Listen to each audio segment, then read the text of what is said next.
De nuevo, gracias por sumarse. Para nosotros era importante, por las consultas, los comentarios que íbamos recibiendo desde anoche, de hecho, generar este espacio a través de la Fundación Federalismo y Libertad para conversarnos respecto al análisis que nosotros veníamos haciendo también con Gustavo Balber, Clemente Babot y Nahuel Ríos, con quien vamos a estar llevando adelante esta conversación. Ustedes saben que el día de ayer el presidente Javier Milei hizo una conferencia de prensa para dar a conocer un decreto de necesidad y urgencia que es sumamente extenso. Y digo sumamente extenso con algunas aclaraciones. Son 366 artículos, hay 294 modificaciones en el sistema argentino que genera este decreto, de las cuales 57 son derogaciones de leyes, decretos, artículos y párrafos de artículos, y 237 son sustituciones de artículos e incisos de decretos. ¿Por qué digo esto? Para que tomemos dimensión, ¿no?, de lo enorme que es y de la complejidad que reviste. Nosotros hoy vamos a tratar de hacer un repaso tomando las consideraciones más gruesas y más importantes para evacuar algunas dudas, ¿no? Porque hay una sobreinformación y sabemos que genera tensión, miedo, y esto viene a afectar muchísimos intereses, tanto de empresas como de sindicatos y de un sector muy amplio de la política. Entonces nos parecía relevante aclarar algo respecto a estos contenidos. La idea es que, en base a los 30 puntos que mencionó el presidente Javier Milei en la conferencia de ayer, como les digo, tomemos algunos. Ustedes saben que, conociendo la campaña del presidente, conociendo la plataforma del partido político, era de esperar algo en este sentido, ¿no? Desregulaciones y reformas estructurales. No sorprende eso, quizás sí sorprende esta cuestión del cómo, ¿no? De imponer todas estas medidas, generando un shock, que era lo que esperábamos también, pero a través de un decreto de necesidad de urgencia, que además se plantea que se va a complementar con un programa de leyes muy importante que todavía no ha mandado el Congreso de la Nación. Entonces, creo que para empezar nos va a servir mucho de ayuda el profesor Gustavo Balber, quien es un especialista en temas de instituciones, ¿no? De economía e instituciones y derecho económico, para poder entender dónde estamos parados con este decreto, ¿no? ¿Qué características tiene? Si es la mejor forma de llevar adelante este primer shock de medidas desde la Presidencia de la Nación. Entonces, profe, le doy la palabra para que arranquemos, para que usted nos diga cómo estamos en ese plano, y después le hago algunas preguntas de cómo seguimos, ¿no? Muy bien, gracias, Majo. Yo voy a comenzar planteando algunas cosas que son información y después otras que son especulación de mi parte. En cuanto a información, recordemos, se supone que los decretos de necesidad de urgencia son excepcionales. En el artículo 99, inciso 3 de la Constitución, se aclara explícitamente que el Poder Ejecutivo no podrá, en ningún caso, bajo pena de nulidad absoluta e insanable, emitir disposiciones de carácter legislativo. Pero ahí viene la excepción. Solamente cuando circunstancias excepcionales hicieran imposible seguir los trámites ordinarios previstos por esta Constitución, no se trate de normas que regulen materia penal, tributaria, electoral o de partidos políticos, podrá dictar decretos por razones de necesidad y urgencia. El decreto de necesidad y urgencia se supone que es una excepción. Ahora, lo que hay aquí son simplemente estándares, cuando condiciones excepcionales. Bueno, ¿cuáles condiciones excepcionales? La interpretación judicial es que las circunstancias estas excepcionales son, en primer lugar, que la sociedad esté prácticamente al borde de la disolución. No cualquier crisis, sino una crisis muy profunda, inminente, que ya está por destruir el país. Y además tiene que darse una de dos situaciones. Una, que el Congreso no se pueda reunir para tratar eso, o bien, segunda situación, que el tiempo previsto que demoraría el Congreso sea mayor que la explosión de la crisis. Si esas condiciones se dan, es válido el decreto en principio. Hay otra más, un par más que son interesantes. Se supone que las medidas que tome el decreto tienen que ser proporcionales al problema que enfrentan.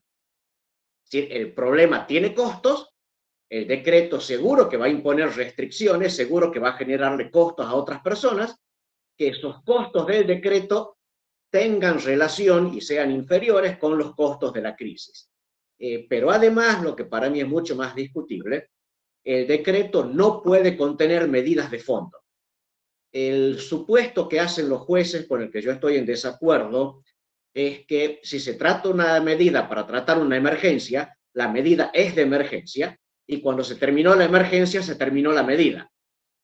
Me parece que esa relación tan directa no es algo que deba tomarse como una regla. A veces, la emergencia se soluciona con una medida de fondo. Si la emergencia se debe a una mala estructura institucional de fondo, la solución es una nueva estructura institucional, o sea, también una solución de fondo. Pero bueno, el criterio judicial hoy es ese. Medidas de fondo no son admisibles en un decreto de necesidad y urgencia. ¿Qué pasa de acá en adelante? Bueno, esto el jefe de gabinete lo tiene que mandar a la Comisión Bicameral Permanente del Congreso, la Comisión Bicameral tiene que analizarlo, emitir un dictamen, eso va a las cámaras. Ya voy a hacer después otra alusión a este proceso.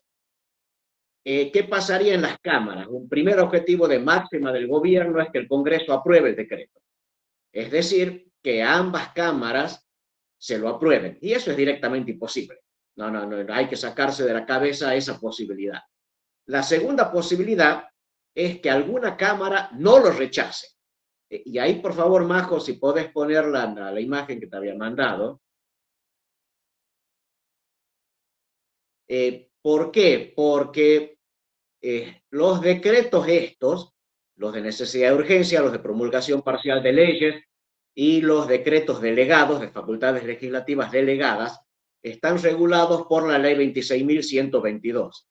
El criterio que tiene esta ley es que para que el decreto sea rechazado, ambas cámaras deben rechazarlo.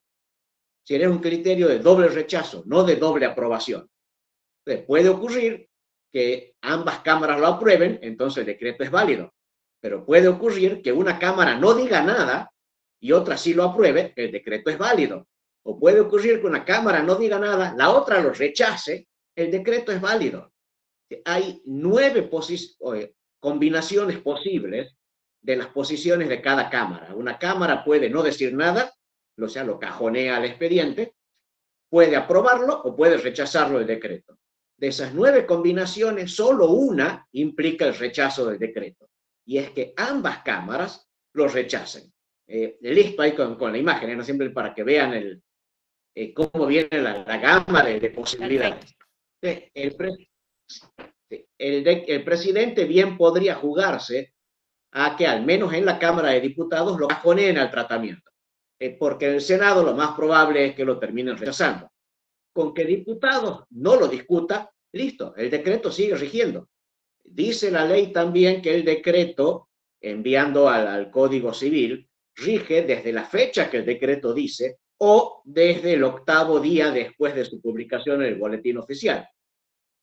Y no tiene caída por paso del tiempo sin que sea ratificado por el Congreso. Simplemente entra en vigencia y sigue en vigencia hasta que ambas cámaras lo rechacen. Una tercera posibilidad, dificultosa, pero yo lo veo como válido, es que haya una aprobación parcial, al menos por una de las cámaras. La ley reglamentaria parece que no lo posibilita. Dice en el artículo 23, las cámaras no pueden introducir enmiendas, agregados o supresiones al texto del Poder Ejecutivo, debiendo circunscribirse a la aceptación o rechazo de la norma mediante el voto de la mayoría absoluta de los miembros presentes. Sin embargo, si uno lee a la Constitución tal como está, pareciera que cuando hay un veto, el Congreso puede insistir o no, y no existe la insistencia parcial. Sin embargo, la insistencia parcial es admisible. Uno lee la Constitución tal como está y da la impresión que las cámaras tienen que votar rechazo el veto o insisto con la sanción original. En la práctica no se hace así. Se va en algunos casos artículo por artículo. Y eso fue admitido por la Corte Suprema en varios casos, de hecho en forma teórica en 1936, en forma práctica en el año 2000, existe esa posibilidad. De hecho, la del año 2000 es un caso interesante. la ley 25.063, que era de reforma tributaria, recibió promulgación parcial, por lo tanto tuvo veto parcial. El Congreso insistió contra algunos artículos vetados, pero con otros no pudo. ¿Qué hizo la Corte cuando una empresa de medicina prepaga, Famil, llevó el caso hasta los tribunales y llegó a la Corte? Pues la Corte dijo, vamos a analizar solo el capítulo del IVA.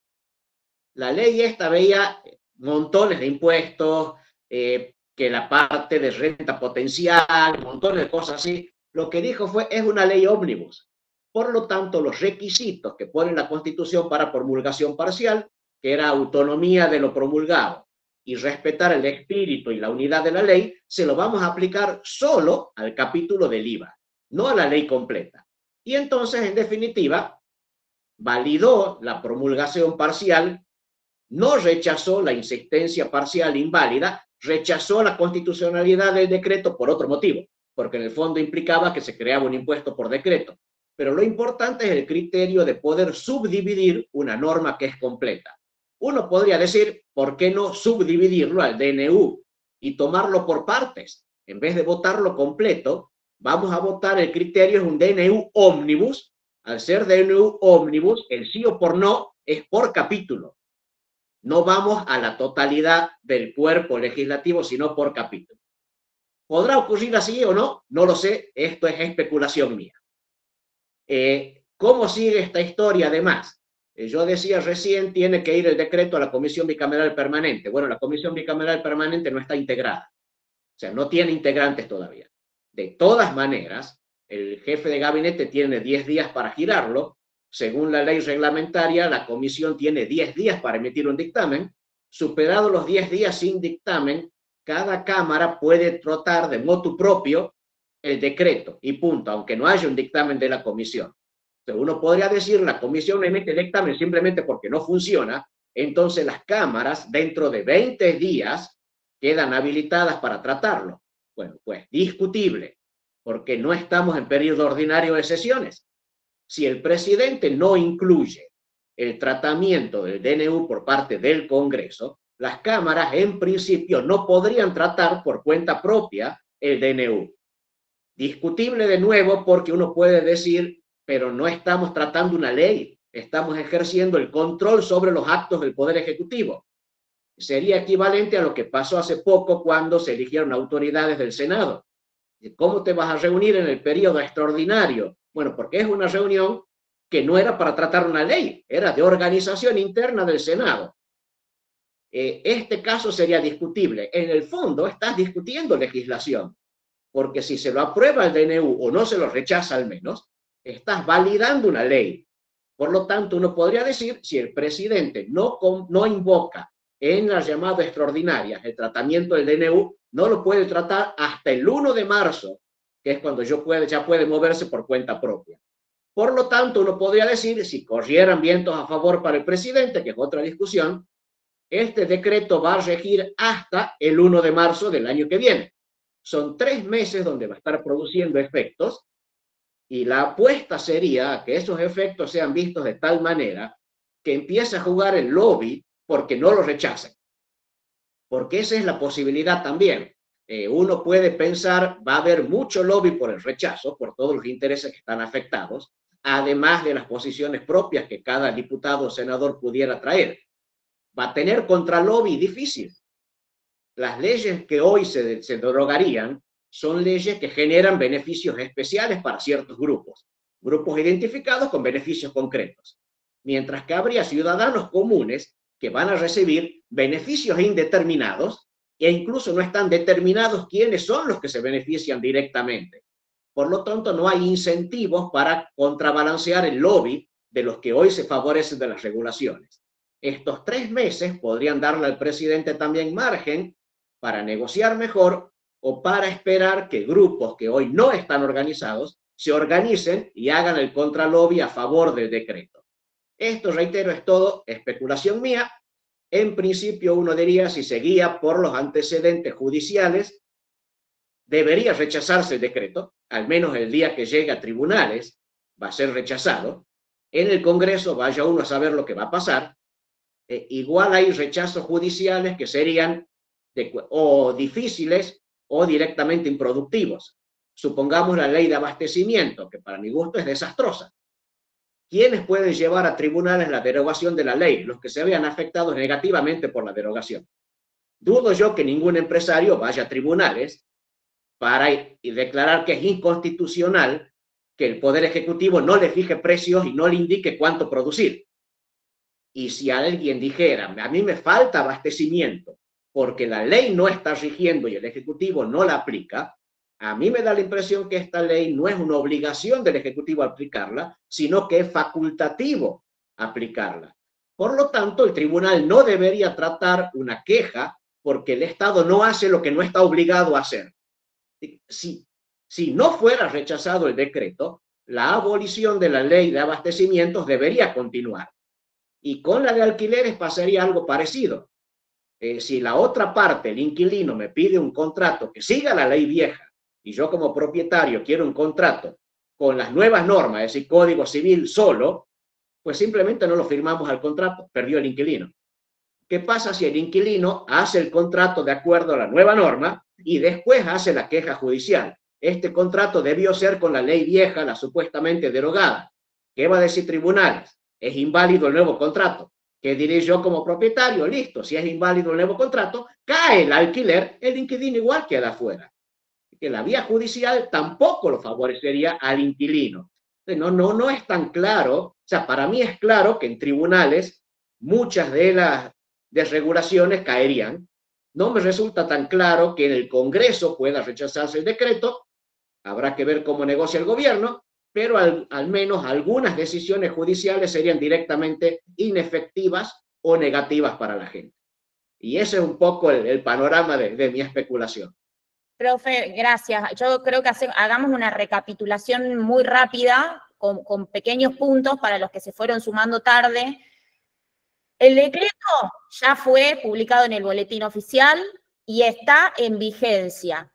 Ahora el siguiente paso, usted corríjame, sería que se conforme la comisión bicameral, que tiene 8 miembros del Senado y 8 miembros de diputados, que todavía no está conformada. Si eso se demora, pasado 20 días, mencionaba usted el periodo para la conformación, puede tratarse directamente en el Congreso. Alternativas posibles, si ninguna Cámara lo trata, el DNU queda vigente. Si una Cámara lo acepta y la otra lo rechaza, el DNU sigue vigente. Solo pierde vigencia el DNU que sea rechazado por ambas cámaras. ¿Estamos bien ahí? Más o menos. Yo tengo mis dudas sobre la vigencia. Okay. No encontré en el decreto que diga desde qué fecha rige. No sé si salió uno que le dé fecha de vigencia. Para mí no está vigente.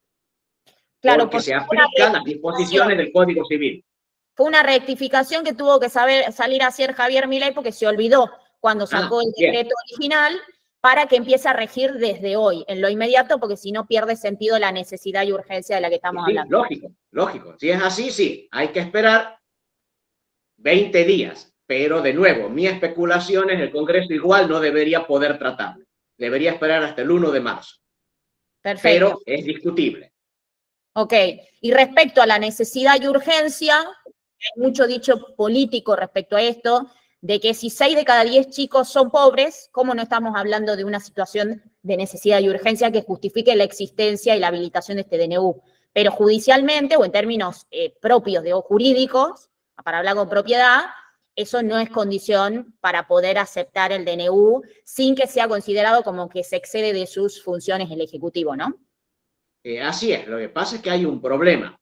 Uno es cuál de esas medidas ataca realmente el problema, la necesidad a la que se supone que está atendiendo. ¿Qué tiene que ver la ley de alquileres con los niveles de pobreza? ¿Qué tiene que ver la ley de abastecimiento con los niveles de pobreza? Tal vez la privatización o la entrega de aerolíneas a sus empleados sí tenga que ver, porque liberas muchos recursos que hoy el gobierno está usando subsidiando aerolíneas en vez de atender problemas de pobreza o con subsidios que terminan generando inflación, agravando la pobreza. Hay algunas medidas que sí, otras que no estarían justificadas al margen de la situación crítica. Tiene que haber una relación directa entre la medida tomada y el problema que se pretende atender. Y eso no ocurriría con todo lo que analiza el decreto. Perfecto, profe. Entonces, si consideramos que está en vigencia el DNU, ¿yo puedo, por ejemplo, hacer un contrato en bitcoins con cualquiera o puedo pedirle a mi empleador que me derive aportes directamente a mi prepaga sin pasar por ninguna obra social? O sea, ¿yo ya hoy puedo hacer eso? Sí, sí podrías. La única dificultad sería si administrativamente está el procedimiento armado, pero sí es legal porque el decreto está vigente. Suponete que lo rechacen. Igual, los derechos adquiridos durante la vigencia del decreto no caen. La única posibilidad de caída sería que el decreto hubiera incursionado en áreas prohibidas, ¿sí? Tributario, penal, partidos políticos o ley electoral. Si no se metió con eso, todos los derechos generados en la interacción bajo la vigencia del decreto no caen. Y no necesito una reglamentación entonces antes. No necesariamente, depende del tipo de ley, pero no necesariamente. Si está el procedimiento administrativo para hacer la interacción, como podría ser un contrato vía Bitcoin, pues listo, sale. Si no hace falta que ningún departamento gubernamental tenga nuevas instrucciones de cómo actuar, ya está. Son contratos privados, listo, es válido. Perfecto, perfecto. Bueno, muchísimas gracias, profe. A los que se van sumando, les cuento que están todos muteados a propósito. Ustedes sepan disculpar, es simplemente a los efectos de la organización. La idea es que si tienen dudas, consultas, comentarios, usen el chat. Yo voy a estar moderando, entonces voy a ir leyendo sus comentarios e interrumpiendo a los que vayan hablando, ¿sí? No levanten la mano, pongan directamente en el chat, que no vamos a habilitar los micrófonos para mantener el orden. Lo digo por Romina, que justo tenía un comentario. Bueno, vamos a seguir. Ahora Nahuel Ríos nos va a adentrar en algunas medidas, específicamente las que afectan al ciudadano de a pie. Empecemos con tu especialidad, Nahuel Ríos, la ley de alquileres. Bueno, primero, buenas tardes a todos. Es mucho título decir que soy especialista en la ley de alquileres. Sin embargo, vamos a intentar poner un poco de luz a todo lo que plantea el decreto, porque claramente la ley de alquileres tuvo varias legislaciones y algunas legislaciones fueron malas y fue afectando principalmente la oferta de vivienda en todo el país. ¿Qué es lo que teníamos? En el 2020 se planteó una ley que decía que los contratos de alquiler tienen que ser a 3 años, se tenían que ajustar por el índice de contrato locativo, por el ICL, era una única opción. Esa actualización se hacía una vez al año y el contrato debía ser registrado en AFIP. Claramente esto trajo problemas, hubo una contracción de la oferta de vivienda, se potenciaron e incluso la venta de viviendas. Entonces, en el 2023 se dijo, bueno, esta ley no funciona, vamos a hacer una modificación. ¿Qué es lo que se hizo con esa modificación? Se puso 2 años con opción a 3, se puso el índice de casa propia, que de antemano no era un buen índice, debido a que principalmente siempre iba por debajo de la inflación, con lo cual, si nosotros en algún punto queríamos aumentar la oferta de vivienda en alquiler, no era un buen incentivo y había una actualización semestral. ¿Qué es lo que se hizo, qué es lo que plantea el decreto en este caso? Es de que se deroga la ley 27551, que es exactamente la ley que se sancionó en el 2023, por lo cual cae bien también la ley 27737, que es la del 2023. A excepción de uno solo, que es correspondiente a todos los incentivos que se daban en su momento dentro del contrato de alquiler, principalmente son beneficios impositivos, ¿ok? Que es una larga lista, no veo sentido que lo planteemos ahora, porque eso se sigue manteniendo vigente.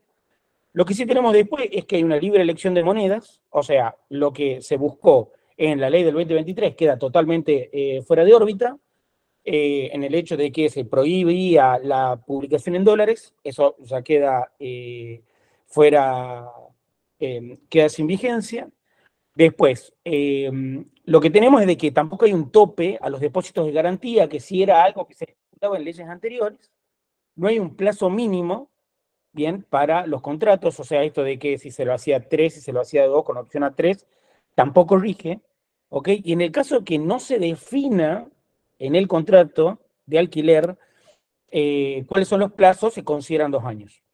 Bien, se puede indexar, básicamente, que indica esto de que se puede preacordar cómo van a ser los aumentos y se permite al inquilino rescindir con una multa del 10% el valor del contrato, ¿no? Un 10% del valor restante del contrato que queda, a uno ahí le permite poder rescindir el contrato por parte del inquilino.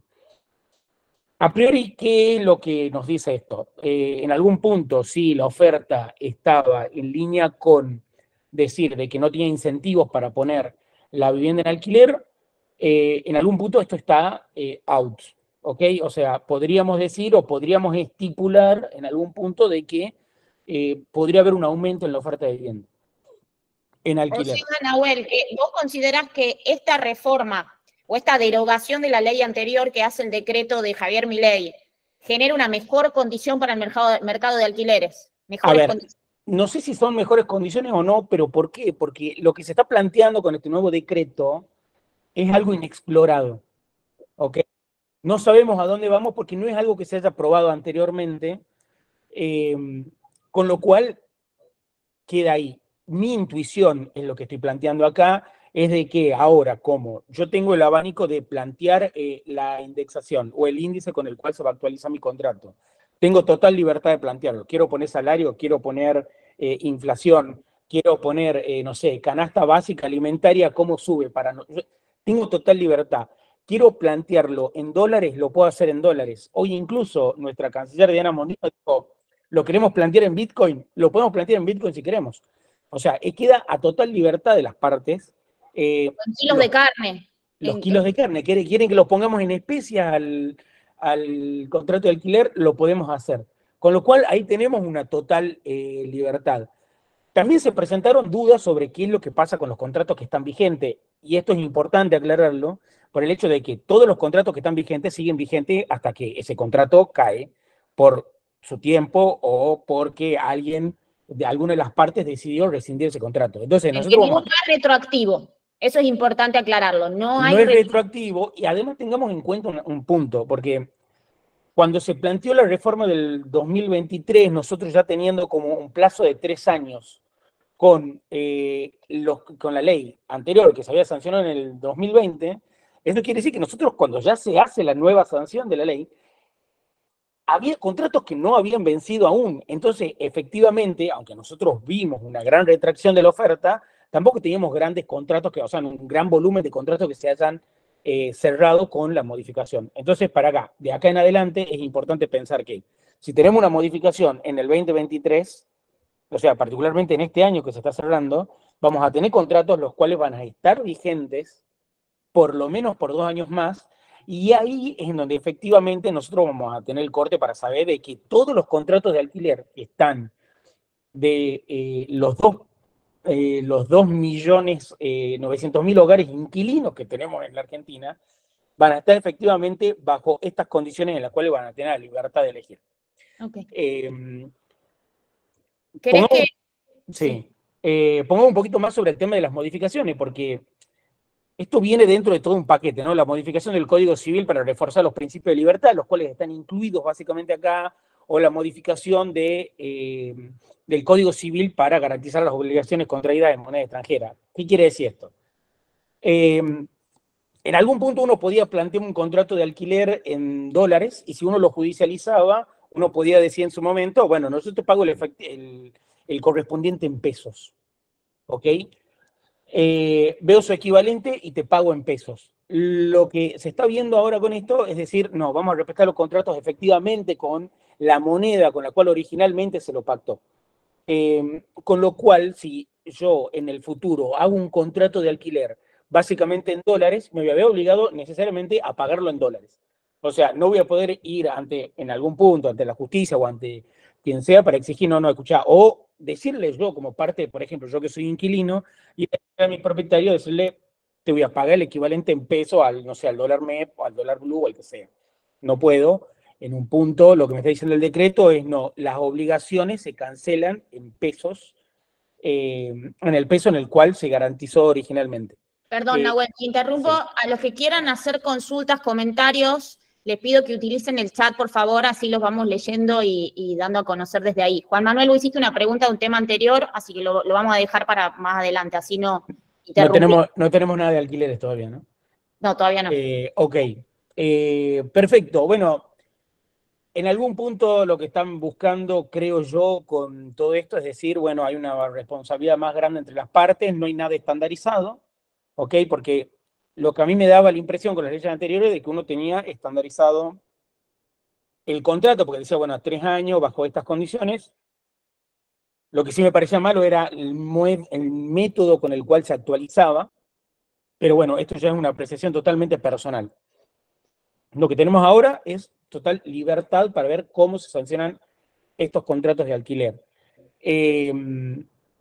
Así que avancemos con el otro punto. Avancemos con el siguiente punto, que en algún punto esto sí me llamó mucho la atención, que es la incorporación de herramientas digitales para los trámites, por ejemplo, del registro automotor. Del registro automotor. Del registro automotor, pero ¿por qué? Porque acá debe haber muchas personas las cuales conducen y comúnmente hemos sido detenidos por la policía para hacer cualquier tipo de control, o los municipales, para hacernos un control, entonces nos exigían una determinada cantidad de documentación, la cual estaba regida por la Ley Nacional de Tránsito. Dentro de la Ley Nacional de Tránsito nos pedían la BTV, nos pedían el seguro, nos pedían el registro de conducir, la cédula verde, comprobante. Ahora esto cambia en un principio con qué es lo que nos pueden exigir. A nosotros nos paran y hoy en día, de acá en adelante, si este DNU sigue vigente, bajo todos los peros que acaba de poner el profesor Gustavo Albert, nos pueden exigir únicamente licencia de conducir, cédula verde y comprobante de patente, nada más. Y hay otro punto importante acá en este registro digital, porque tal cual como lo dice, esto es digital.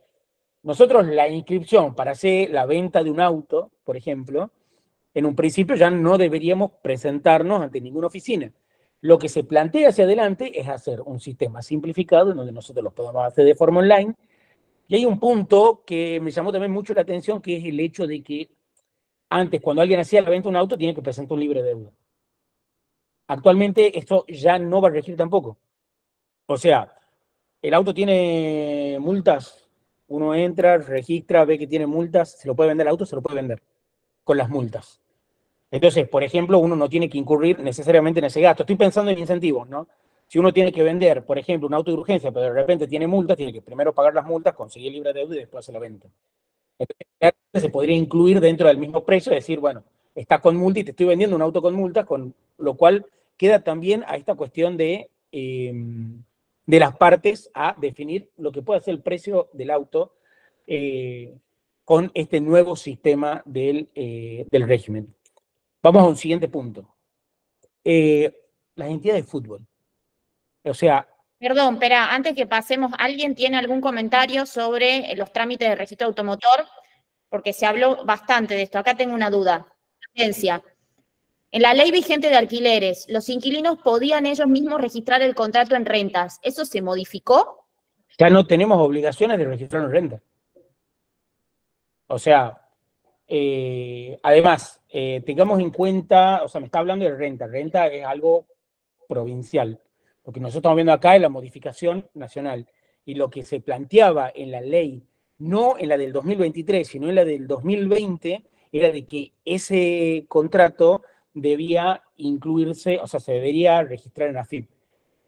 Lo cual, y pongo un datito único, como les dije recién, había 2.9 millones de hogares inquilinos en la Ciudad de Buenos Aires, en toda la Argentina. ¿Cuántos contratos efectivamente registrados había en AFIP? Había 200.000 contratos registrados. Entonces, claramente es una política que no prosperó. Ya no será necesario ser monotributista, por ejemplo. Exacto. Ok, bien. Yo tengo una con respecto al registro automotor y seguimos, porque se había dicho que para facilitar todo el proceso la idea era que la patenta sea como el DNI y que la persona se haga cargo como el régimen que existe en Estados Unidos, ¿no? ¿Eso no está especificado y no sería de esa manera? Con lo que leí y con lo que vi, en un principio no todavía. Entiendo que esa era como la idea original de la cual se había planteado de una diputada del PRO, el decir, ahora tu patente es literalmente tu documento, digamos. Pero no es lo que se plantea. Lo que se está planteando con este régimen digital es de que uno puede hacer la compraventa directamente por internet. Ok, ok. Acá Alejandro pregunta si entonces al no solicitarme el seguro no sería obligatorio tener asegurado el vehículo. Buena pregunta. El punto es que no es exigible. No es exigible, es lo que se plantea. Te dicen acá, si te paran, te piden patente, te piden cédula verde. De todas formas, recomendaría que tengan un seguro porque los pagos ante daños son muy altos. Ok, bien. A ver, Nahuel, pasemos, si querés, porque nos estamos yendo mucho, nos estamos Nos extendiendo. estamos yendo de Y nos enfoquemos en la parte del Estado, que me parece que es un temón, porque si hablamos de los planteos del presidente, el tema del déficit fiscal es un tema, entonces acá se atacan varios puntos relacionados, por ejemplo, a las privatizaciones de las empresas, ¿no? Las empresas públicas. Sí, bueno, hubo grandes dudas sobre qué es lo que pasa cuando se privatiza, ¿no? Primero, esta cuestión de pasar de una SE a una SA. Porque en un principio uno puede ir y comprar una acción de YPF. ¿Podemos ir a comprar una acción de Aerolíneas Argentina? No. Entonces, en un principio es cambiar el régimen societario el cual tiene la empresa. Ahora, ¿cómo se hace este paso, no? O sea, tengamos en cuenta qué es lo que es una SA. Una SA es básicamente una sociedad anónima, y esta sociedad anónima se le refiere así porque tiene acciones. Las acciones son, tiempo atrás, eran unos papelitos, los cuales te vendían un pedazo de la empresa, ¿ok? Y en la actualidad lo que tenemos es que Aerolíneas Argentina no cumple, o hay muchas empresas del Estado que no cumplen con esto. Entonces, uno dice, bueno, voy a hacer una sociedad anónima. Básicamente voy a hacer una sociedad que la puede dividir en fracciones, y estas fracciones se las puede dar en un principio, por ejemplo, a los empleados. Ahora, este paso a los empleados, obviamente, las sociedades anónimas, además del control de las constituciones, quedan sujetas básicamente a la fiscalización de las autoridades, digamos. O sea, son las personas que se tienen que hacer responsables por esa empresa, porque esa empresa rinda y no. Entonces, uno cómo determina qué cantidad de acciones, por ejemplo, le va a dar a un empleado. Entonces, ahí lo importante es armar un coeficiente que esté estipulado en lo que se plantea dentro dentro del decreto, que es decir, bueno, a ver, yo tengo en cuenta qué es lo que pasa con la antigüedad, que, a ver, esta persona, qué es lo que aportó, qué rango tenía dentro de la empresa, y dentro de todo eso se hace un coeficiente y se dicen, bueno, a Majo le tocan 10 acciones, a Clemente le tocan 5, a mí me tocan 2. Entonces, y después armar, una vez que esté separado de eso, donde el Estado ya no tenga injerencia, y esto te lo traigo también con el tema de los fútbol, que los clubes de fútbol. Los clubes de fútbol actualmente son básicamente asociaciones sin fin de lucro. ¿Ok? Entonces, lo que se dice es, bueno, ahora en lugar de tener una asociación sin fines de lucro, voy a tener un directorio, por ejemplo, voy a tener accionistas, y esos accionistas van a ver por el futuro del club. Bien, y pueden tener lucro, que es algo que pasa en Europa, y no solo en Europa, pasa en Chile, pasa en Uruguay, pasa en Brasil. Bien, en donde nosotros ahora tenemos personas, las cuales son accionistas, o sea, hasta incluso tenemos equipos que cotizan en la bolsa. Por darle un ejemplo, nosotros con esto, y si, no sé, por ejemplo, podríamos comprar tranquilamente acciones de River Plate, por ejemplo, más adelante, si esto se convierte en una SA y quieren salir a cotizar la bolsa con su correspondiente oferta pública. ¿Qué más queda? Y después, también, siguiendo con la línea del hecho de que vos, a las empresas públicas, donde el Estado en un punto ya no va a tener responsabilidad, sino esa responsabilidad va a caer sobre los accionistas, los cuales van a tener que velar por los rendimientos de las empresas, es que también se va a poner a competir, en este caso, Aerolíneas Argentinas, que es una de las políticas, nosotros como tucumanos, que hemos disfrutado muchísimo durante el gobierno de Mauricio Macri. El hecho de tener Flybondi, JetSmart, eso fue toda una política de cielos abiertos, que lo que busca el decreto es volver a esta política original. Más aerolíneas necesariamente implica de que todas van a tener que pelear por la misma población que tenemos, con lo cual habría incentivos para que en esta competencia ver quién nos ofrece un servicio más barato para poder transportarnos en un país tan grande como la Argentina, ¿no? Perfecto, perfecto. Gracias, Nahuel. Bueno, me toca seguir con temas que hacen a derogación de leyes hartamente conocidas y especialmente utilizadas durante la gestión del gobierno anterior y del kirchnerismo, que tiene que ver con la ley de abastecimiento, la ley de góndolas y el observatorio de precios. Creo que esto fue una de las cosas que más resonó, ¿no? Que más rápido salió en los medios respecto a lo que modifica este decreto. Básicamente se derogan estas leyes. Ustedes se acuerdan que la ley de abastecimiento tenía que ver con regular la oferta, ¿no? de bienes y servicios de las empresas, permitiendo además al gobierno fijar precios máximos. Era una de las formas que utilizaba el gobierno para presionar a las empresas y además para decir que estaba trabajando para bajar la inflación, ¿no? Claramente esto fue un fracaso. Existe, no sé si sabían, pero desde el 74, desde la época de Perón, y se sostuvo con los diversos gobiernos. Bueno, históricamente estamos, en este caso con el DNU, eliminando esta ley. Básicamente lo que se dice es que su derogación tiene que ver con que el Estado nunca más atente contra el derecho de propiedad de los individuos. Después tenemos la ley de góndolas, que es más reciente, viene del 2020, y lo que busca es proveer una mayor oferta de productos en las grandes cadenas de supermercado para darle un espacio dentro de las góndolas a productos provenientes, por ejemplo, de micro y pequeñas empresas o de productos importados, separándolos muy claramente de la producción nacional, darle lugar a productos de la agricultura familiar. Digo, se establecían porcentajes muy exigentes que, por supuesto, generaban un dolor de cabeza, ¿no? A los grandes supermercadistas, a estos grupos empresariales. Bueno, esto también se deroga y el DNU aclara, esto es para que el Estado deje de meterse en las decisiones de los comerciantes argentinos. Después, por otro lado, el observatorio de precios, que yo no sé si ustedes saben, pero se hizo famoso ahora por Tombolini, en el año 2022 se conforma, pero existe a través de una ley que fue sancionada en el 2014. O sea, muchos años pasaron hasta que se terminó de conformar, y es reconocido por estos grupos que el gobierno nacional enviaba a los supermercados, a los almacenes de barrio, a controlar, a auditar, ¿no? Sindicatos involucrados con pecheras haciendo esta auditoría para penalizar a quienes incrementaran los precios o no los publicaran, ¿no? Básicamente este organismo tenía el propósito de transparentar la información sobre precios y disponibilidad de productos, monitoreando y generando información para que la autoridad competente pudiera penalizar en caso de ser necesario.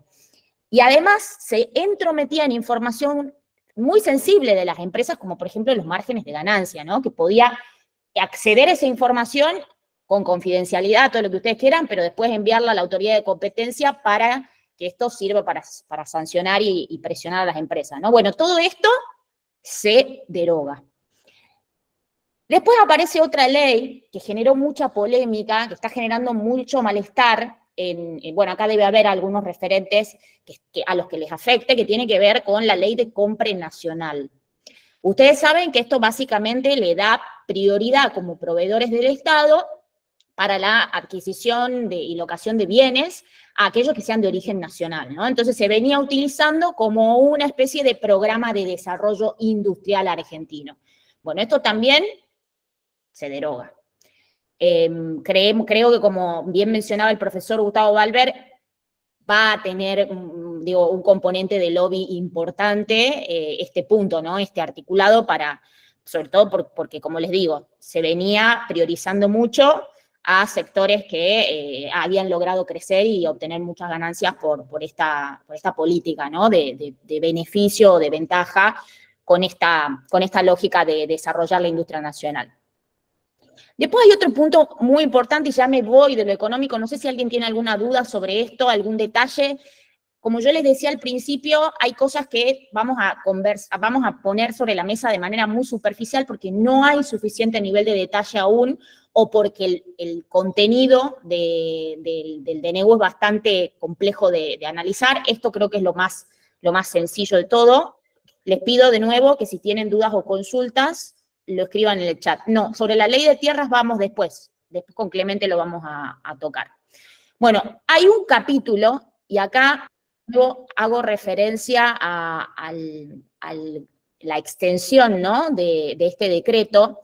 Yo les había dicho que tiene 366 artículos. Bueno, los capítulos más importantes son dos. Ahí voy a eso. Uno, que tiene que ver con lo aerocomercial. La cantidad de artículos tiene 85 artículos. Y el segundo, del que voy a hablar ahora, que tiene que ver con la salud. Son 61 artículos. Y acá esto resulta importante levantarlo. ¿Por qué? Porque ustedes acuérdense que en sus inicios la conformación del gobierno nacional incluía dentro del Ministerio de Capital Humano a el área de salud. Bueno, a último momento se terminó definiendo que salud siga siendo, ¿no? Muy importante porque acá habla de la consideración que se le da a algo que ahora pasa a mirarse con una lógica de mercado o mucho más de mercado, ¿no? Dentro de este articulado del área de salud hay algunas cosas que voy a destacar. Es muy extenso, pero por un lado se modifica el marco regulatorio de la medicina prepaga y las obras sociales. Esto me parece súper importante. ¿Por qué? Porque ustedes saben que hay una crisis dentro de este sector. De hecho, hay quejas constantes, no solamente por la dificultad de importar muchos medicamentos, insumos, etcétera, sino por el desfase que hay en los precios. Se está hablando de que ahora, a través de este decreto, en realidad no se habla, está explícito, se liberan los precios de la medicina prepaga, ¿ok? Hay conversaciones respecto a cuál sería ese monto. Se habla de que podrían incrementarse hasta un 50% por los atrasos con los que se viene manejando, porque ustedes acuérdense que el gobierno anterior le ponía topes, ¿no?, constantemente, e iba liberando de a poco. Entonces, al modificarse la ley, regula la actividad, se libera los precios, como les decía. Acá lo que además se menciona, Nahuel, ¿vos me podés ir admitiendo a la gente, porfis? Es que lo que sí se sostiene es un límite, se permite establecer precios diferenciales de los planes en función a la edad de quienes se afilian, y se ratifica que entre la primera y la última franja etaria del esquema definido se establecen los precios, pero que no puede haber una diferencia de más de 3 veces. Eso es importante porque es una especie de cota que se pone para la determinación de estos precios, pero en general hay una liberación total. Después se elimina la obligatoriedad de las prepagas de transferir en caso de quiebra, cierre o cesación de actividades a sus afiliados a otros prestadores. Es decir, que si pasa eso, nosotros individualmente, los clientes, vamos a tener que salir a buscar otra prestadora, ¿no? Y ahí hay un riesgo y hay mucha discusión respecto a si se considera la antigüedad, y todos los aportes que se venían haciendo a lo largo del tiempo. Acá hay mucho debate, es un tema bastante sensible. Se elimina la comisión permanente que se hace cargo de estas regulaciones y el Consejo Permanente de Concertación. La única regulación que se incorpora para las empresas de medicina prepaga es que podrán establecer, como les decía antes, precios diferenciales entre los planes prestacionales al momento de su contratación según la franja etaria.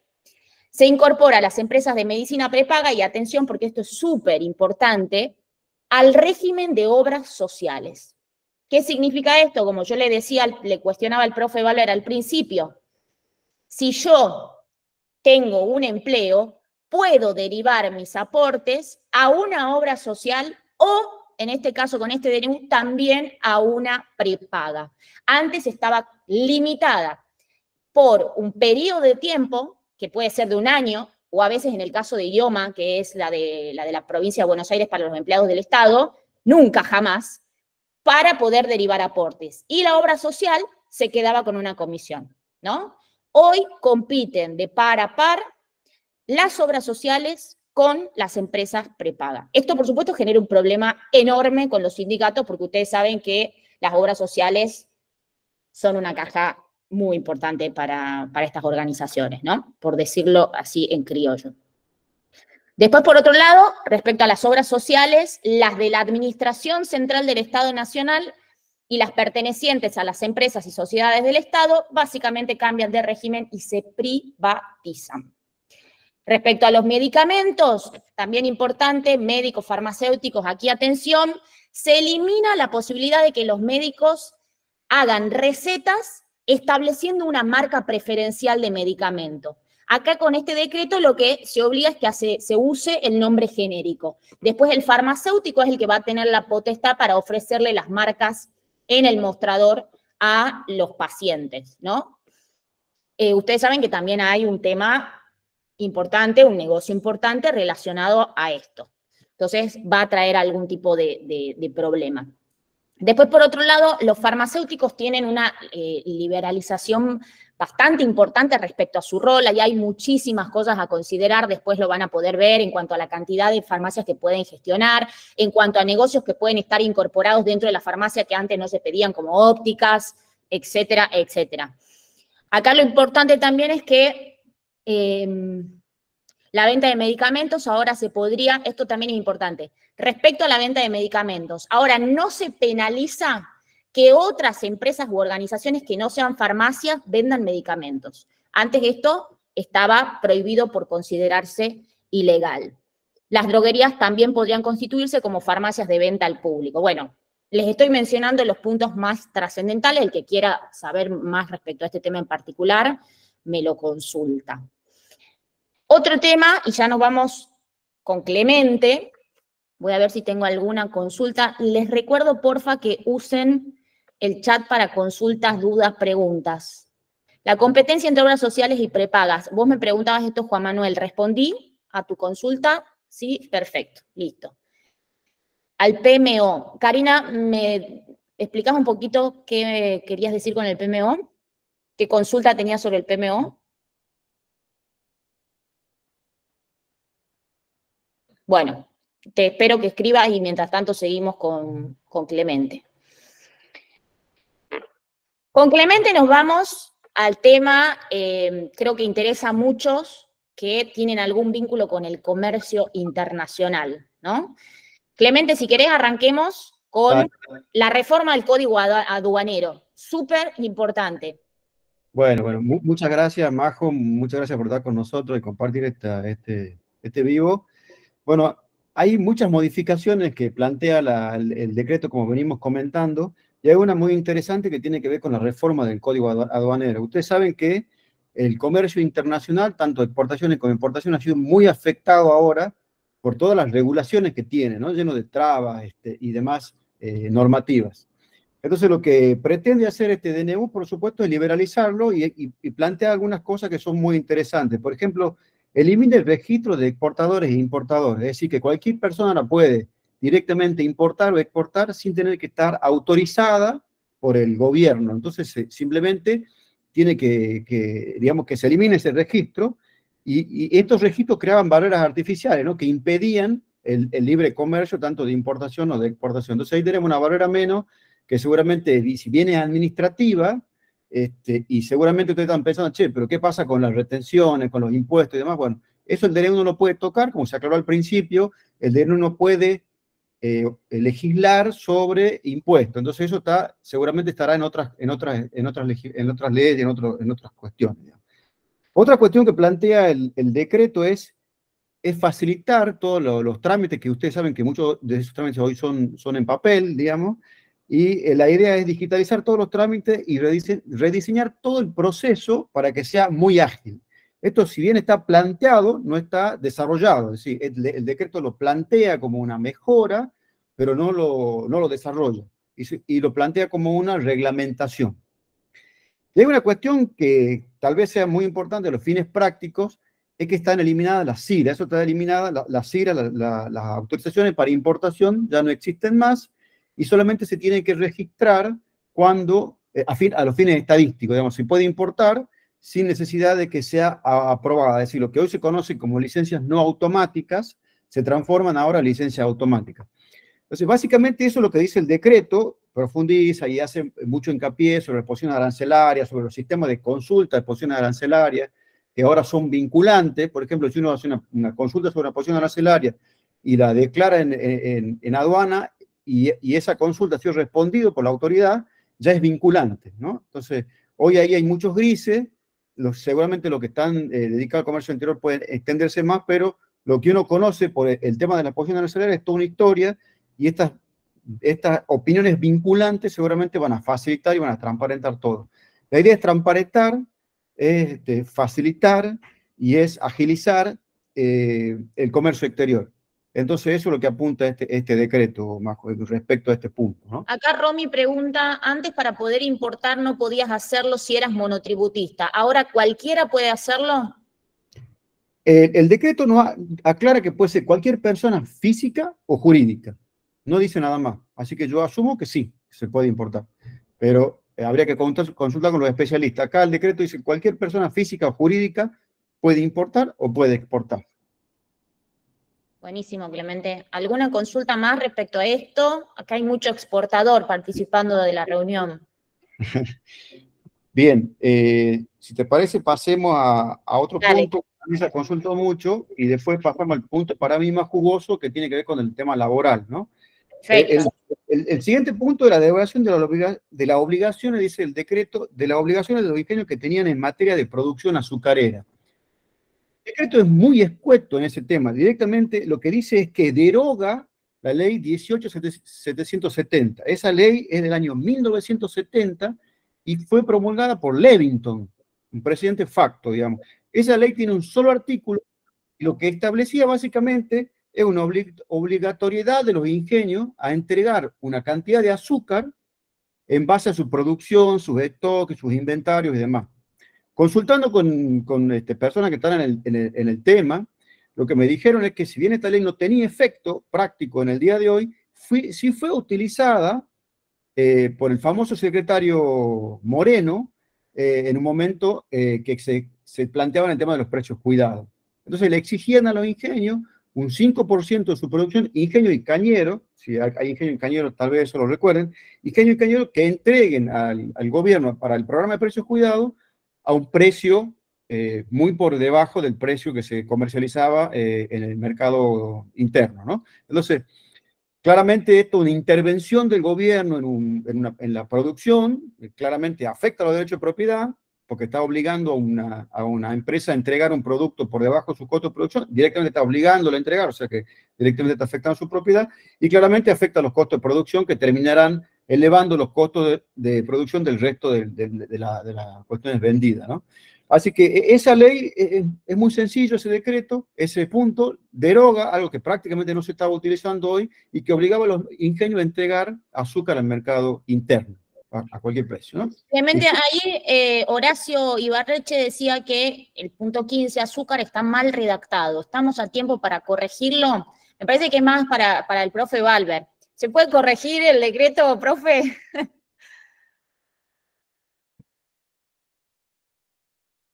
La única forma de corregirlo sería emitiendo otro decreto. Claro, pero bueno, hay que ver qué se considera que está mal redactado, pero la única forma es esa. Un decreto rectificatorio del actual, del 70/23, que es el que está en consideración. La redacción dice, derógase la ley tanto, 18.770. Punto. Termina ahí. Bueno, hay que ver qué se considera el error, pero tengamos en cuenta esto. Hay una vieja tradición cuando empezaron los golpes de Estado, que las disposiciones que dictaba el presidente de facto eran decretos. Después empezaron a ser llamadas decreto-ley en la década del 40 del siglo XX. Y más adelante simplemente leyes. O sea, claro, la dictó un presidente sin pasar por el Congreso, sin cumplir la discusión social que dice la opinión consultiva 6 de la Corte Interamericana de Derechos Humanos. Bueno, pero en Argentina se le llamó ley. ¿Está mal que se le llame ley? Probablemente. Pero bueno, es el nombre que tiene. Como está vigente, hay que derogarla. Perfecto. Bien. Gracias, profe. Seguí, Clemente. Dale, el otro punto que plantea el decreto, que creo que es uno de los más interesantes, es la modernización del régimen laboral. Dice así, para facilitar el proceso de generación de empleo genuino. Así se titula, digamos, este punto, ¿no? Entonces, para hacer un poco el marco, tenemos que pensar que en Argentina hay 6 millones de puestos de trabajo de empleos privados, o sea, de personas que trabajan en empresas. Si nos venimos a Tucumán, hay 180.000 empleos privados en empresas. Y ese número se mantiene casi estable hace 10 años. ¿no? Y en Argentina hay un 33% de personas que trabajan en la informalidad y en Tucumán hay un 45%, por lo menos, digamos, que trabajan en la informalidad. El sueldo real ha bajado desde la convertibilidad hasta ahora de $1.500 a un poco menos de $300 con el último masa que practicó el anterior ministro de Economía. Lo que se pretende seguramente es ayudar a mejorar esto, claramente no solamente con la ley de trabajo se lo va a hacer, pero cierto va a contribuir. ¿Cómo? Flexibilizando mucho y agregando algunos institutos interesantes que les voy a comentar. Por ejemplo, hay un punto que dice que las empresas no son más agentes de retención de la cuota sindical de sus empleados. Es decir, los empleados tienen que dar el consentimiento para que se les retenga la cuota sindical. Eso es un punto que antes era obligatorio y seguramente va a ir en detrimento de los cambios de afiliación que tendrán los empleados con distintos gremios, ¿no? Otra cosa es que deriva, voltea el tema de la ultraactividad. Cuando había un convenio de trabajo, si se vencía ese convenio de trabajo, se mantenía vigente hasta que se haga otro convenio de trabajo. Bueno, eso ahora se termina. Se vence el convenio de trabajo, se venció el convenio de trabajo, hay que hacer otro, mientras tanto no hay convenio de trabajo, se mantienen las cosas más básicas del convenio, pero no los beneficios adicionales que puede llegar a obtenerse en un convenio de trabajo. Ahora, punto más interesante. Declara dos tipos de servicios, uno que se llama esenciales y otro que se llama de importancia trascendental. Y dentro de los servicios esenciales, algo que uno siempre planteaba, pero no era, que no se concretaba, era que la educación es considerado un servicio esencial, entre otros, como la salud, el transporte, la aeronáutica, servicios de agua y demás, combustible, y demás son servicios esenciales. ¿Qué quiere decir que son esenciales? Que siempre tiene que estar garantizado un 75% de la provisión de la prestación de ese servicio, ¿no? Si hay una huelga o algo, tiene que estar garantizado el 75%. Y declara otro tipo de servicios que lo llama trascendentales, que son la producción de medicamentos, la radio y televisión, actividades industriales que tienen actividad industrial continua, es decir, que no puede detenerse por alguna cuestión técnica. Esas tiene que estar siempre garantizado el 50% de las prestaciones de servicio, ¿no? como concepto, ¿no es cierto? Otra cuestión más interesante también es que se extiende el periodo de prueba a 8 meses, en vez de 3, 8 meses, y no se puede extender. Una vez que tiene los 8 meses, o se lo contrata o se lo despide al trabajador, y no tiene, por supuesto, durante esos 8 meses, como es ahora con el 3 meses, derecho a la indemnización. Se prolonga ese caso. Bueno, después también clarifica y acota cuestiones relacionadas con las indemnizaciones. Por ejemplo, no toma en cuenta para la indemnización del cargo de indemnización el aguinaldo, ni conceptos que son de pagos semestrales o premios y demás que se tenían en cuenta antes, ya no se lo va a tener en cuenta. Y hay un punto muy interesante que se está hablando mucho, que es optativo y que tiene que establecerse a través de un convenio colectivo de trabajo, que es el sistema del fondo de cese laboral, que es lo que tanto se habla, que es similar a lo de la UOCRA, similar en el sentido de que, si bien es optativo y tiene que estar establecido en convenio, va a estar a cargo del empleador, y es el 8% del salario. Ese 8% va a ir a un sistema privado de capitalización, que en el decreto no se lo menciona, pero habrá que crearlo, es el sistema privado de capitalización, y ese sistema va a estar, ese 8% lo tiene que aportar el empleador, más lo que tenga que ver con el costo de ese tema, ¿no? Otra cuestión. Hay un punto también bien interesante que es lo que llaman trabajador independiente. Trabajadores independientes con colaboradores. Crea esta figura en la cual un trabajador independiente puede contratar a su vez hasta 5 trabajadores independientes, sin relación de dependencia entre el contratante y los contratados, ¿no? Eso seguramente va a facilitar la creación de emprendimientos, pequeños emprendimientos que requieran poca mano de obra o que se agrupen para poder trabajar, ¿no? Entonces, también lo plantea, aunque no lo desarrolla, la relación de que va a existir una especie de monotributo para estas personas, ¿no? No dice monotributo, pero lo plantea como si fuese una especie de monotributo, que va a ser una cuota individual de una cuota mensual. Eso con respecto... Clemente, sí. te interrumpo porque ahí Sí. Gonzalo acota sobre lo que estás hablando. Dice, ¿sería algo parecido a lo que se aplica hoy en Australia, lo de capitales privados? Mirá, no conozco cómo es en Australia, pero acá lo que plantea claramente es un sistema privado de capitalización, en el cual el empleador tiene que aportar ese 8% y lo aporta y lo mantiene él, digamos. Él puede hacer lo que quiera con eso. Lo que pasa es que después tiene que cumplir con lo que corresponda en el momento del despido. Bueno, ahí hay unas cuestiones que tienen que ver con cuándo es el momento de la contratación. Eso es a partir de la contratación, es decir, a partir de que se realice el convenio colectivo de trabajo y se empiece a implementar el descuento del 8%, el aporte del 8%, retroactivamente claramente no, sino que es para adelante y para los trabajadores que se adhieran a ese tema, ¿no? Así que ese es el punto, es privado. Eso es interesante, porque en el caso de la UOCRA es el mismo sindicato el que maneja el fondo, y era una cuestión que uno tenía ahí como pensando si le vamos a dar más poder a los sindicatos. No, en este caso va a ser un sistema privado de capitalización a costa del empleador. O sea que el empleador va a decidir a dónde lo manda y cómo lo mantiene. Bueno, eso es básicamente los puntos más interesantes que tiene el decreto con respecto a lo laboral. No sé si hay alguna consulta con respecto a... Karina dice sí. Indicaron si las personas jurídicas, podrían utilizar el formato de 5 colaboradores. No, lo plantea claramente que es un trabajador independiente que contrata a 5 trabajadores independientes. No habla de personas jurídicas, habla de trabajadores independientes. Eso es claro el decreto, ¿no? No plantea que sean personas jurídicas. Las personas jurídicas se regirán por todos los otros puntos que estamos hablando, ¿no? Con el tema de la extensión del periodo de prueba, con los convenios colectivos, con el sistema de cese laboral y demás. Ok. Anita dice, o sea, ahora los empleadores privados podrán hacer como el sector público que les paga un monotributo, ¿o entendí mal? No, no es así. Es solamente para cuando haya un colaborador, una persona, un trabajador independiente que quiere contratar hasta 5 trabajadores independientes. No habla de una persona jurídica, no habla de empresas que puedan contratar con el motivo. Eso es lo que dice el decreto, ¿no?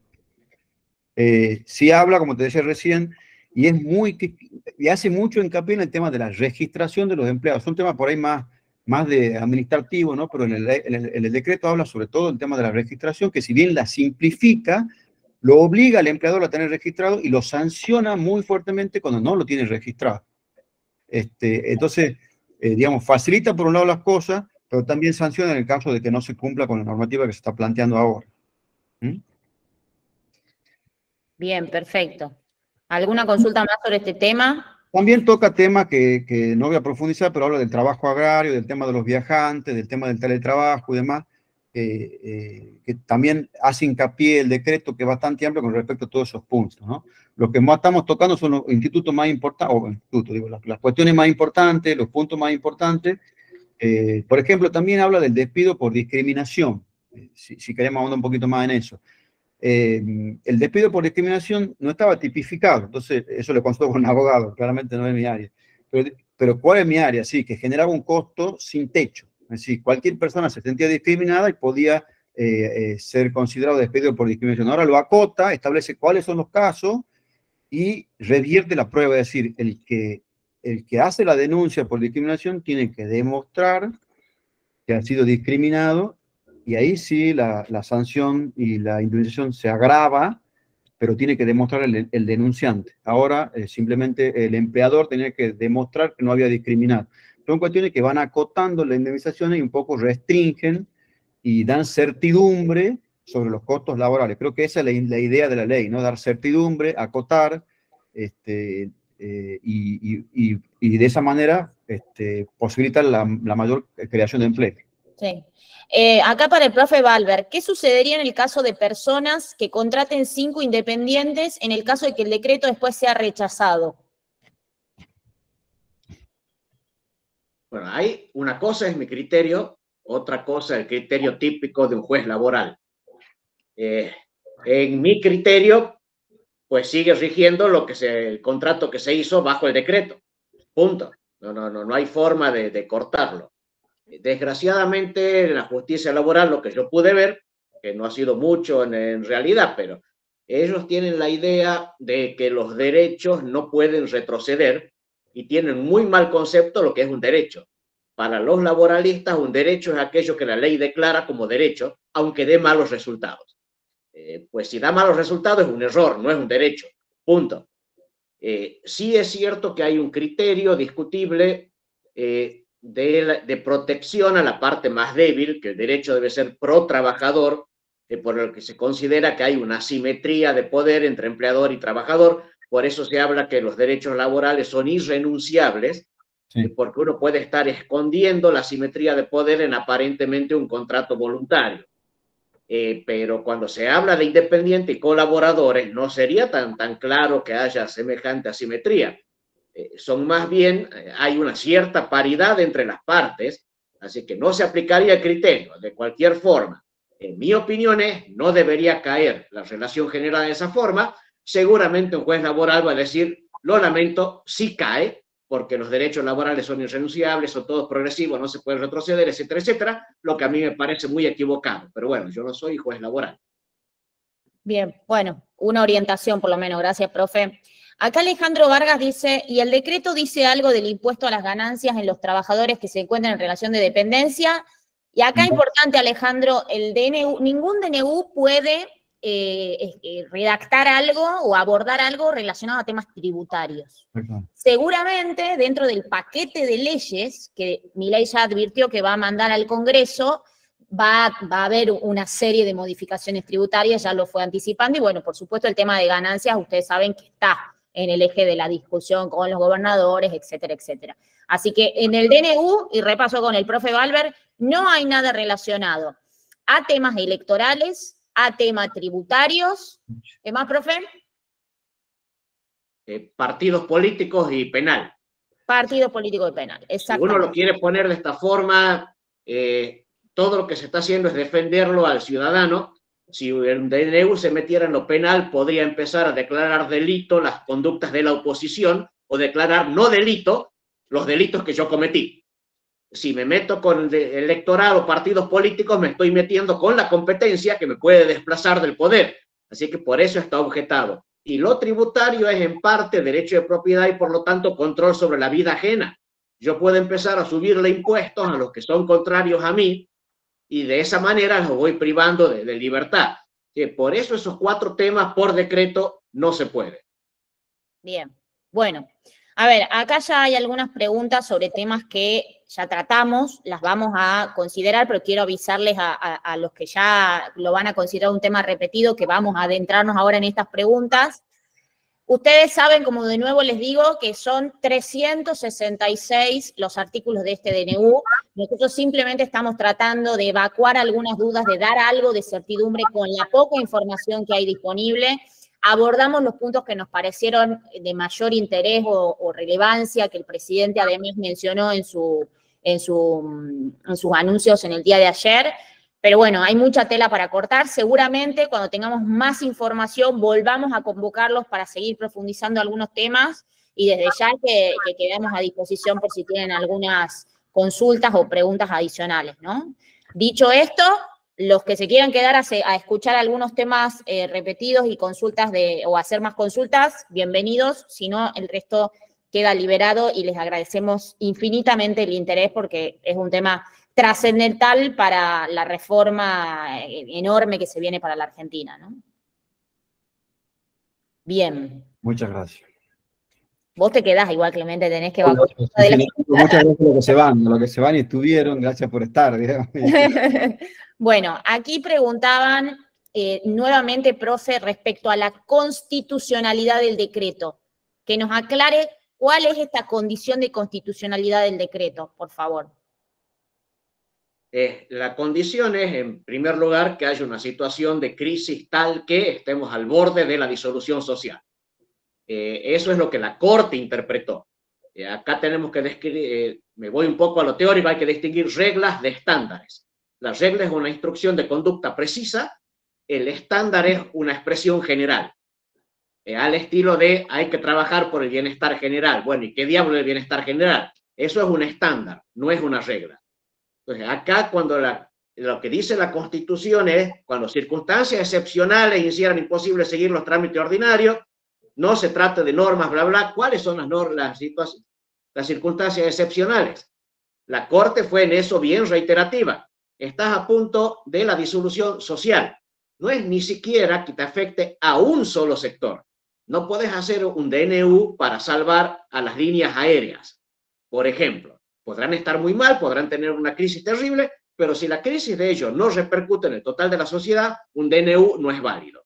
Entonces, el criterio en el caso Peralta, si mal no recuerdo, es cuando se expresó por primera vez, es crisis profundísima, generalizada, casi de solución de la sociedad. Las otras es que el Congreso no se pueda reunir, o aunque pudiendo reunirse, cuando por fin, dado los procesos parlamentarios, haya un dictamen, la crisis ya sea insalvable. Eso también es muy discutible. Hay antecedentes de leyes que se han hecho en menos de una semana, pero bueno, han sido circunstancias excepcionales. De todos modos, los criterios de constitucionalidad son esos. Sí, la Corte aclaró también, sucesión de fallos, no pueden ser medidas de fondo. No podés dictar un DNU con medidas que van a tener vigencia permanente. Las medidas tienen que ser igual de transitorias que la emergencia que se supone que estás atendiendo. Y el criterio general de toda ley de emergencia que trasladan al DNU, las restricciones que imponga el decreto tienen que ser proporcionales al problema que se quiere solucionar. Esas son las condiciones de constitucionalidad. Gracias, profe. Nahuel, Anita pregunta, ¿quienes tengan contratos previos al DNU pueden dejar sin efecto y actualizar los precios sin necesidad de que ese contrato termine? Porque hay demasiado atraso en alquileres comerciales. No, a ver, cada contrato que hayan planteado, ya sea comercial o de locación, tiene las cláusulas de rescisión estipuladas, digamos. Y es a las cuales se van a tener que someter para dar de baja ese contrato, para decir, en un futuro doy de alta un contrato nuevo con este nuevo DNU. Perfecto. No sé si contesta o no. Sí, Anita, cualquier cosa, vuelve a consultar. Y después también me pregunta, volver a aclarar la derogación de la ley de abastecimiento. No hay mucho más que aclarar. Deróguese la ley, deja de existir. No hay más control ni apriete sobre las empresas, utilizando esta norma como un componente político y de intento de paliar la inflación cuando sabemos que no se está atacando las verdaderas causas, ¿no? Sí, Nahuel. Ahí te preguntan por la derogación de la ley de tierras. Sí, acá sí querés. Que lo quería aclarar. Bueno, sí, no sé, ¿querés vos? No, la ley de tierra se deroga. O sea, es como la ley que planteaba con respecto al azúcar o la ley de abastecimiento. Y la ley de tierras especificaba que personas extranjeras, tanto ya sean personas o empresas, no podían comprar más de 1000 hectáreas. Y hay otro punto. El extranjero podía acceder solamente al 15% de lo que se llamaban tierras productivas, y dentro de ese 15% de tierras productivas, los cuales pueden acceder el extranjero, no podían comprar más de 1000 hectáreas. Esto se deroga también por una cuestión de traer inversiones desde afuera que inviertan y pongan capital sobre la tierra de Argentina, ¿no? Productiva. Bueno, esto pone en jaque el eslogan de la soberanía nacional, ¿no? Es un tema así como la discusión respecto a qué hacemos con los recursos hidrocarburíferos, con YPF, etcétera, etcétera, ¿no? Por eso al inicio decíamos que esta norma, este decreto, toca muchísimos intereses. Respecto a lo sindical, Clemente mencionó varios puntos, aporte sindical, yo mencioné las obras sociales, todo lo que tiene que ver con la flexibilización laboral, así que va a ser un componente importante. De hecho, ya están, ustedes habrán visto, convocando a marchas generales muchos sindicatos. En cuanto a los gremios, por ejemplo, los gremios docentes, de la salud, etcétera, también seguramente protestan con respecto a esto de la declaración de servicio esencial, de algunos servicios que ya sabemos que son fundamentales, y que tienen por detrás un correlato de negociaciones salariales, bueno, lo que históricamente ya sabemos que viene ocurriendo, que va a requerir discusiones adicionales, ¿no? Y del lado de las empresas, y acá Nahuel, Clemente y profe, si me complementan estaría buenísimo, pero también, digo, no solamente con lo que afecta a la industria nacional por la ley de compra nacional, sino otro tipo de normativas, tocan intereses, ¿no? Hablábamos de las farmacéuticas, hablamos de bueno, las prepagas que se benefician, pero también tienen algunas regulaciones diferentes, va también a generar un proceso de lobby importante. En general, y acá los dejo si quieren y hacemos una conclusión final, Yo lo que veo es que esto es un decreto que marca un hito en la historia económica y social de la Argentina. Es sumamente importante los procesos hacia la libertad o a la liberalización de un montón de regulaciones, trámites, burocracia, a las que lamentablemente nos hemos acostumbrado después de gobiernos que durante décadas no han hecho más que poner parches, ¿no? Y que nos han llevado a esta situación. Por supuesto que hay temas que son cuestionables y que seguramente en el marco del Congreso vayamos a escuchar distintas posturas o temas muy sensibles, delicados, que generan temor, pero yo creo que la lógica de posicionarnos pensando en un cambio de raíz, ¿no? Ya marca un espíritu que nos lleva hacia un país distinto. El hecho de que estemos discutiendo todo esto hoy, replanteándolos el modelo de país, a mí me parece totalmente trascendental, ¿no? Y animarnos a salir del status quo, porque lamentablemente 6 de cada 10 chicos son pobres, 3 dígitos de inflación, crecimiento nulo, estancado desde hace más de una década. Digo, podría seguir mencionando, ustedes ya escucharon al presidente Javier Milei, yo coincido con el diagnóstico, quizás el shock es muy fuerte, ¿no? Quizás hay algunos puntos que son muy sensibles, que vamos a ver en la letra chica, que hay que tener mucho cuidado, porque como les decía al principio, acá estamos hablando de un paciente que está en terapia intensiva, entonces no hay margen para el error. Hay que tener mucho cuidado y creo que la ambición de este decreto de necesidad de urgencia, como les decía, con casi 400 artículos, va a llevar a un análisis muy exhaustivo que, digo, esperemos que los que se pueda corregir o lo que se pueda enmendar en un futuro próximo se pueda llegar a hacer, pero sin lugar a dudas yo apuesto a que esto en el mediano largo plazo nos va a permitir estar mejor, ¿no? Como sociedad y como país. Profe, Nahuel Clemente, palabras finales. Sí, que coincido, Majo, en que la economía está muy encorsetada, digamos, genera muchos nichos y nos estamos acostumbrando a esos nichos de corrupción que también están relacionados con las regulaciones. Recordemos que muchas regulaciones también generan mucho poder que tienen que ser después manejado por diferentes burócratas que terminan al final generando estos nichos. Un ejemplo claro, la aduana. Creo que el tema de transparentar la aduana, hacerla más ágil, liberar los registros y demás, va a ayudar a que eso termine, o por lo menos se aminore. Y creo que como en esa área hay un montón de otras áreas. Creo que este decreto que en muchos casos derógase la ley tal y no dice nada más, y elimina un montón de cosas que incluso hasta son viejas y no se están usando, pero que son herramientas discrecionales que puede utilizar el burócrata de turno, como en el caso que comentaba de Moreno. Creo que esto lleva a esa liberalización y nos va a ayudar mucho a liberar la economía y a producir con más libertad. Gracias, Clemente. Nahuel.